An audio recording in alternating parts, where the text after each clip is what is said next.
What's up, guys? Welcome to the MrMaple Show. Today is the 10 at 10 for January 6th of 2026. Guys, we are already blasting into the new year. We've got some awesome trees coming up for you guys today. Some that don't come around too often. I'm Corbin, this is Sean, and let's get ready, man. Hey, before we jump right in, Happy New Year. Happy New Year, Corbin. Man, it's going to be a fun year. It's hard to believe 2026 already. And coming first, we're bringing you Acer Palmatum Little Francisco. This is another one of those Bob McCaffrey dwarfs. We're going to go ahead and call it what he does, a blessing. We usually call it a witch's broom, but he likes to call all his because they're blessings from God, blessings. And we're talking about one of those smaller dwarfs that's a red tree. Just killer. I love that we're dropping all of these of Bob McCaffrey's here lately. A lot of his new introductions are starting to hit the market. Yeah, this is going to be like 4 to 5 foot by about 2.5 foot wide in 15 years. So super slow growing dwarf that you can have in the garden just about anywhere. And it's going to give you that tight, dense witch's broom habit with those beautiful, I guess they call them in Japan crab leaves, but it's those shortened center node leaves that give you really nice contrast of texture, and you really get to experience the habit with that leaf that accentuates kind of that witch's broom effect going on there. Little Francisco. Okay, guys, we've got Acer Palmatum Tsukasa Dwarf from Tsukasa Maple. You had the liberty and privilege of being able to visit personally. Tell us about that, Corbin. Yeah, so, back during the springtime, I got to travel to Japan. Recently, I posted a video on the YouTube channel where, got a trip around the Tsukasa Maple Nursery. Got to see where a lot of the cultivars that we sell today, such as the Tsukasa Dwarf, come from. There's a lot of crazy stuff there. Saw a couple of these there. Really nice dwarf maple with a very, very tiny leaf. If a lot of you guys are interested, or if any of you guys are interested in bonsai out there, this might be a decent candidate. Some of the pictures we have just highlight how small and delicate the leaves are. This tree has a nice little red border in the springtime too. Really give you some dynamic look in the garden, and it's awesome that it came all the way from Japan too. What I really like about this is, like you mentioned, those really small leaves, great candidate for bonsai, but the habit of it being small in your garden, you kind of get, to me, I want to say it's almost like a semi-globule type shape to it, habit to it, where it kind of want to V's out, kind of a V shape, but kind of gets that ball shape to it as well. Just a killer one. And like you say, those small, little, tiny leaves just flash. It almost makes like the perfect shaped little tree in your garden. Yeah, and this is going to have some really nice bright red fall colors going on, which I love whenever I see the dwarf maples with a really nice fall color. I think that having that kind of, little tree pack a big punch is always nice, and this one has some beautiful colors. I pair this with, some of those Kiyohime types, Kurohime, anything that's going to kind of break up that texture and really show you the small leaves that are going on. A nice comparison of all those tiny leaf maples is always nice. All right, guys, coming up next, a MrMaple Area 51 introduction. We got Acer Palmatum Kashmir. Ooh, bring a little rock and roll. Kashmir, named after the Led Zeppelin song. Man, what I really like about this, man, is it's those leaves, right? It's the leaves, it's those twisting of leaves. It's that linear lobum, stringy type leaves, but it's got a really cool twist to them. Man, this is something that's not going to get too large in your landscape, but it's going to bring a texture to it unlike most other trees. Yeah, I love this maple. It reminds me of kind of like a chandelier. I love fairy hair and a lot of those other linear lobum styles. And, for me, I was like seeing a lot of those. You wonder how, that can be furthered. But here at MrMaple, we're always taking it to that next level. And yeah, that twist and curl really just does provide so much texture. You're creating more depth and shadow with that twisting of the leaf. And man, during the fall time, it just looks so nice. Some really nice red fall colors during that time.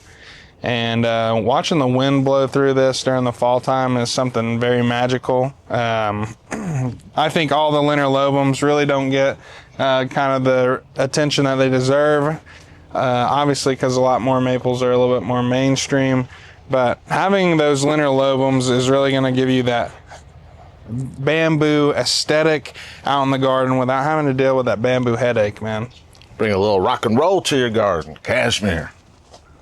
Okay, guys, we are coming to you now with Acer Palmatum Green Twinkles, a talon buckles introduction. And man, what I really like about this is its habit. Again, this is one of those with those smaller leaves to it, but the habit, man, it almost kind of, I wouldn't say is a weeper, probably more on the semi-pendulous side, but the way it grows up and it just really fills in. It kind of weeps out a little bit, comes down, and just fills in with those small leaves. Yeah, I mean, I know that Matt and Tim are always talking about kind of the story of how this one got its name. Apparently, that leaf shape kind of reminded Talon of the twinkle in somebody's eyes. That's why it's called Green Twinkles. That really nice leaf that you kind of see in certain maples, kind of reminiscent of something like Anne Irene to me, maybe not as ruffled, but still kind of those really nice sublobes going on in this tree. 3 to 4 foot in 10 years is a pretty nice, manageable size. And man, this thing brings the heat when it shows up with that red fall color going on.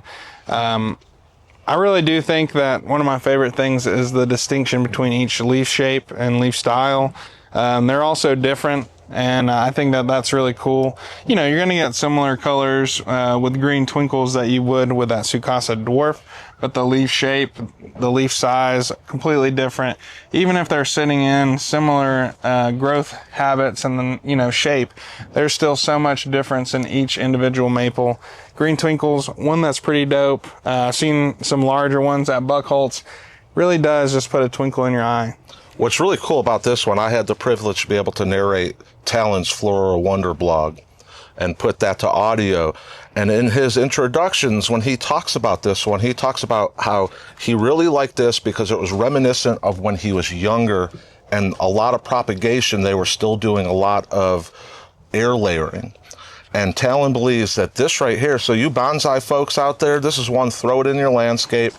You can air layer this one easily and get you plenty and plenty of materials for your bonsai. So there's another one. If you're a bonsai guy and you don't want that graft, throw this in there. It'll air layer easily according to Talon. Green Twinkles. Okay, guys, coming to you, we have Acer Palmatum, Seiun Kaku. Hey, we know everybody loves the Mikawa types. So if you love those Mikawa types, you want to check this one out because it's going to have a very similar type of Mikawa type habit. Even with the leaves are going to have that tight layered shingle effect going on. Yeah. The way that this one's been described to me is, you know, if you like Mikawa, you like the shape and the shingle, this one is the elongated, faster growing form. And I just really have come to love this one. At Matt and Tim's yard, at their mom and dad's house, there's a Seiun Kaku and there's a Mikawa Yatsubusa planted relatively close to each other. Mikawa has about, I think, 10 years on the Seiun Kaku, but they're similar shapes and sizes. And yeah, this one has some really nice fall color. And I love just how that tight, dense habit of these trees really lends themselves to you kind of animating with that fall color. Always think of, you know, trees like Seiun Kaku, Mikawa Yatsubusa, Shishigashira as kind of like the fireworks of the fall time. Just kind of sending these beautiful, dense cathedrals of color up into the air. And Seiun Kaku, I think it means like that blue-green palette in the sky. Really cool name, honestly. And yeah, pretty dope tree. All right, guys, if you're looking for a pairing with that Kashmir, we got an awesome one with another linear lobum. This time, we got Acer Palmatum Red Spider. Man, this is one of those that whenever I walk into a greenhouse during the springtime, that this stands out against all the other maples just from like the colors that it puts off in the spring, but also just from its habit. And then even when you walk into the greenhouse later on during the summer, man, it still screams out and separates itself from everything else that's in there. I just think red spider is just so overly underrated, hasn't been out in the trade enough for people to really see and get their eyes on, but it's such a unique tree. Yeah, I just love the elongated leaves that this one has. This one holds its color in the summer, kind of going to a darker shade of red, which is really nice, contrasting against some of those yellows that's going to be in the garden, maybe some yellow threads, maybe you got some other linear-lobums like Kashmir that you want to play off of. One of my favorite things is seeing those red linear-lobums, man. Just the sun catching in those. I think, we talk about fire glow, how that kind of catches the sun and, you get a multitude of color. I think that's just something that happens with the linear-lobums a lot as well, just because of how thin that leaf is and how densely packed they can be. It allows the sun to kind of slip through, highlight certain parts of the tree, really giving you a really dynamic look, honestly. Man, I'm glad you mentioned that holding its red color. A lot of times we talk about, and we get messages here at Mr. Maple, what's going on with my tree? What's going on with my red tree? It's supposed to be red, especially in those hot summer months. Man, this is one, like I say, when you walk into a greenhouse where we're in 50%, 55% shade, a lot of times this is one of those that's still putting off those reds into those late summer months. Might get a little bit darker, but man, it's one of those, if you have that shaded area, you're going to know you're still going to get some of those reds into this later summer. Yeah, man. If you get a red spider, man, you're going to be caught in the web, just checking that thing out all the time. So don't miss out. Okay, guys, we've got Acer Palmatum Wave Leaf. Man, it's one of those purple, red, reticulated from Talon Buchholz. But man, I really appreciate this tree for the story that it has, that Talon grew this and was just like, well, it's just, I've introduced other purples and red reticulated. I've introduced enough. But he had it in his, at the nursery, and enough people would come by and say, I want that tree. And like Talon would always talk about, I let the market dictate what I put out there, what I release. And this was one of those that he wasn't originally going to release until people were like, I need it, I want it, I need that in my landscape. Wave Leaf, man, just a killer Talon Buchholz introduction. Yeah, man. I mean, we're talking about that guy all the time, bro. He's got some good introductions. Wave Leaf being one of them. I think, like I was talking about earlier with Kashmir, this one really has a nice kind of, obviously it's named Wave Leaf, so that leaf's kind of margin gets a nice ruffle to it. Like I was talking about earlier, that really makes a lot of depth in your trees. It creates a lot of shadows, which, is a pleasure to the mind because, you start wondering like what's behind every single, piece of shadow. And I think that this one's cool. I like seeing this one kind of green up a little bit, honestly, kind of getting that multitude of colors. Something I love about the reticulated varieties is I really feel like they're a tree that you can manipulate a lot in the placement of the tree in the garden. Keeping it in heavier shade, you're going to pull some of those kind of greens out. Keeping it in some heavy sun, you're going to really kind of darken up those reds. And there was reticulated varieties really just have so much beauty to them. And Wave Leaf having that little extra ruffle is very nice. Okay, guys, we have Acer Palmatum Sister Ghost. Man, this is one of my favorite of the Ghost series. I know Tim's the purple ghost and Matt's the amber ghost, but man, Sister Ghost to me has its special place. Semi-pendulous, and you can really see it where the one you have in front of you is not staked up, and you see how it's grown up, but you also see how this is staked up to give it some more vertical. So this is one that you can play with. But man, what I really like about Sister Ghost is it's one of those that, especially when you get into the deep summer and things get hot, a lot of times reticulated leaves start to lose that oomph to it. Well, this is one to me, man. Sister Ghost, even when you get into those hot summer months, man, that creamy white variegation still seems to be pushing and showing through those summer months. Yeah, man. I mean, this is a great tree to pair up with that wave leaf we just talked about. You kind of getting that full spectrum of what the reticulated varieties have to offer. Yeah, Sister Ghost, kind of like classic cream on green going on there. Beautiful leaf. I love seeing all the veining going on. I think that the whites and the greens really allow that heightened sense of seeing that veining going on. And yeah, these are always a blast to see in the fall time. Always just putting on a myriad of colors.